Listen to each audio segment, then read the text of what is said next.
Okay, welcome back to our Beetle build. Last time we got all the brake pipes in, but since that, done a little bit. You might notice I fitted the rear dampers and also, as I mentioned, fitted the shift rod and the new bush in there. Now I didn't fit the front dampers. Now the reason being, we're going to fit MP short shocks. Now, if I show you that alongside the standard one, you can see it's shorter in length. It's also uprated, so it's got more damping power as such. So on a load vehicle, this is what we require. Now the only reason I didn't fit these is for some reason, MP paint them white. And that just offended me. So I've got some other bits and pieces, the pedal assembly, etc. to paint. So when I paint those, I'll paint the dampers and get those fitted as well. So one of the items we still need to address is the steering. As we narrowed our beam 3 inches, we're going to have to narrow our steering rods, and it is more or less the equivalent. So as you can see, we're going to have to shorten this down 1.5 inches. So literally all I'm going to do is cut this and re-tap it. As simple as that. Right, so before I get on with the steering track rods, I have got some exciting news. We've finally got an engine. So this is where it gets a little bit weird, kind of. I was looking around like normal, looking on Marketplace, looking on eBay, etc., trying to find a good second-hand engine. Talking to various people I know in the scene and that, and I had a chance conversation with Dave at Kingfisher Customs. He said, I've got an engine in my yard, you can have it. So, ideal for our budget, it was free, and it was even better. Dave said, I've got this engine and I'm down your way next week collecting a car. So he said he'd drop it off. So we haven't actually looked at it yet. This is how it arrived. As I say, it was free, so we're not expecting a lot. One thing we do know about it is it's seized. Now, we're hoping it's just a top end seize. Maybe water's got into the barrels and pistons. It may be a bottom end seize. Until we strip it, we won't know. But even if it is completely seized and no good, this is going to be a really good donor for us for bits and pieces. Oh, and as you can see, it has been stored outside, so I'm not actually expecting a lot from this. Looks like it's had a new clutch, so if someone fitted a new clutch, I am hoping that it's a good engine. Well, as I say, we'll get that stripped and see what we've got. Today, luckily, I'm getting a bit of help. So one of the ideas, what we're trying to promote here is people getting involved and getting into the cars, and especially the younger generation. And with that in mind, we're doing 2 things. I'm getting a hand from Nick, who's normally behind the camera, so he'll be coming round the other side to help. And also, I'd like to introduce Rae, who's one of our younger members of staff at Just Campers. Rae has her own Beetle, which is a, what year is it? 1973. 73 with a 1600 engine? 1600 engine, okay. And a 1200 chassis. Okay, there we go. So Rae's got a Beetle. She already does bits and pieces on it, but wants to learn more, get more involved. Yeah, so just that, learn more and try and work on her own car more. So Rae and Nick are going to strip the engine for me. So normally the front would come off, but because this is rusted on.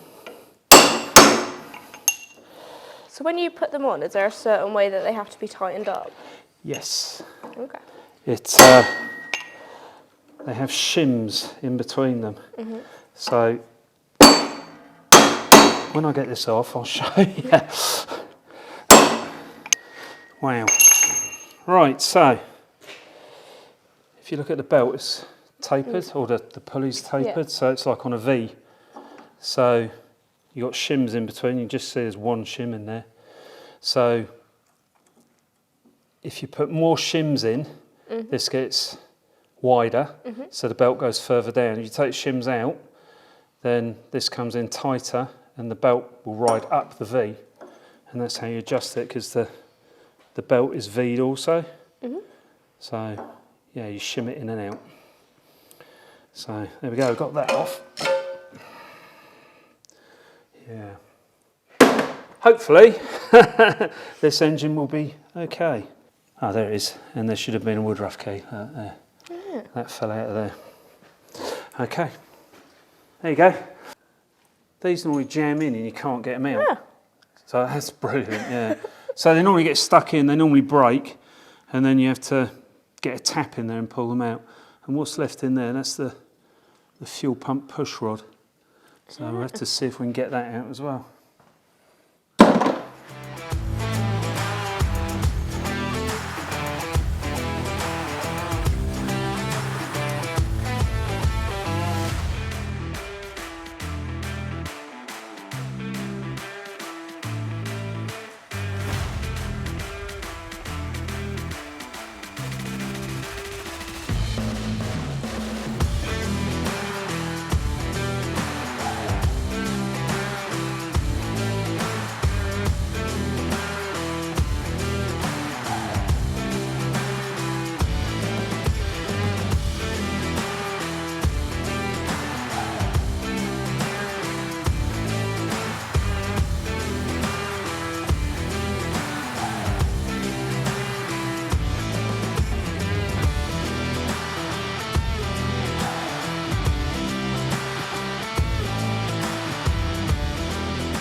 Right, well there we go, engine's all stripped, all the top end's all stripped, so Nick and Rae did a great job on that, and the good news is, as we hoped, it's not actually seized.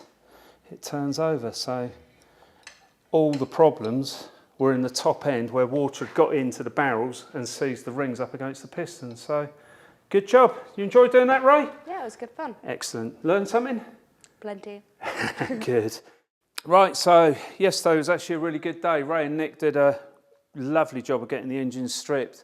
Now, as we said, it's not seized, which is good news. It was a top end seizure, and if you can see, it's quite graphic.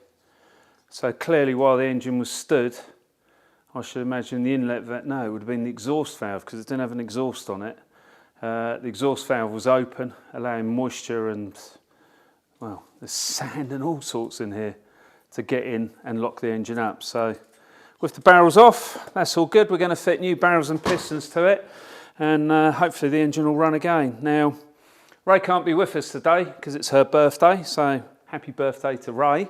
And Nick, very kindly, very foolishly, agreed to clean the engine off for me. Right, so before Nick starts, what we're actually going to do, a bit odd, but we're going to remove the pistons, and we're going to just slide the barrels back on again, and we're going to block up the distributor drive hole, etc., and kind of mask up everywhere so that as Nick cleans it off, dirt and stuff doesn't go inside the block, because I don't really want to have to strip the block and clean it internally. So we're going to see if that works. Hopefully it should.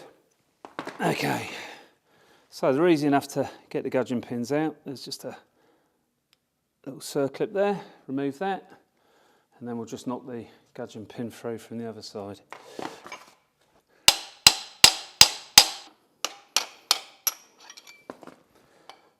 There we go.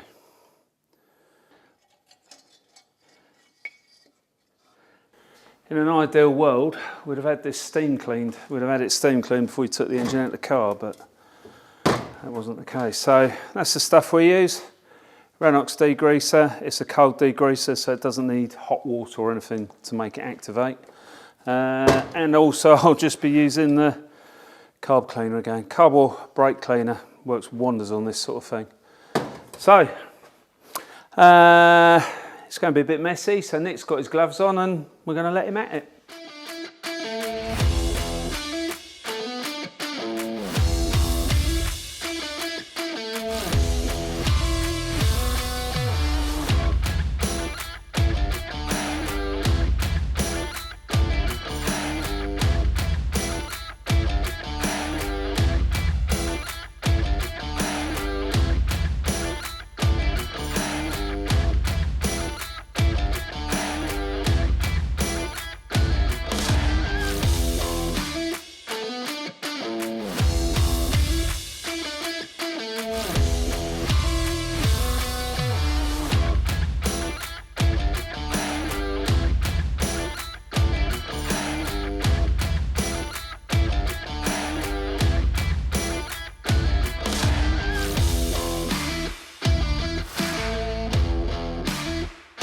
Right, well, there we go. So Nick's done a lovely job of cleaning the engine up and saved me a load of grease, so I'm quite happy about that.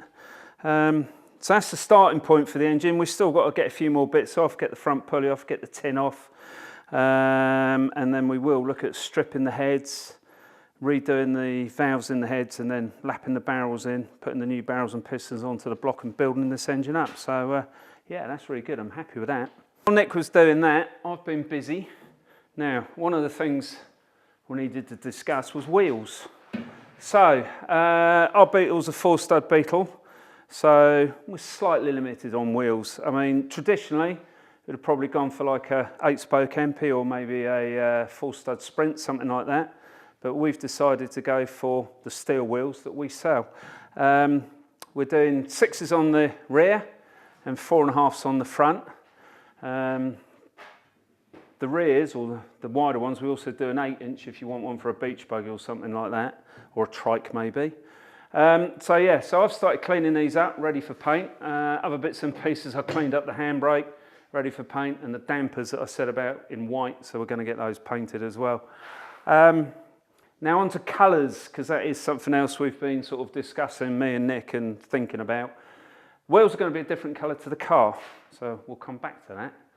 So the actual car, again, if we were building a traditional 80s cow looker, probably Mars Red or Ford Peppermint Green. But I didn't want either of those colours. Started looking at things sort of a little bit more modern, kind of thinking about maybe Nardo Grey or something like that. And then the other day, I was out driving and I happened to see, of all things, a Skoda in a really nice sort of sage khaki green. So started looking at all these other different colours and getting into earth tones and paints with names like Cappuccino and all the rest of it. But all started to get a little bit Homes and Gardens and Farrow and Ball. So reined that all back in, and I've now got an idea of what colour I'm going to paint it. But we're going to save that until we start body prep. But on that, if you were going to do it, what colour would you paint it? So, little short episode this time, I'm afraid, because we've been busy in the warehouse. We've got lots of other stuff on. We certainly hope to progress this further. Next time, we'll start doing bodywork, start getting into paint. Also, Nick, and we'll get Rae back in. We'll start getting the engine build up. So we've got lots going on. So make sure you watch the next episode.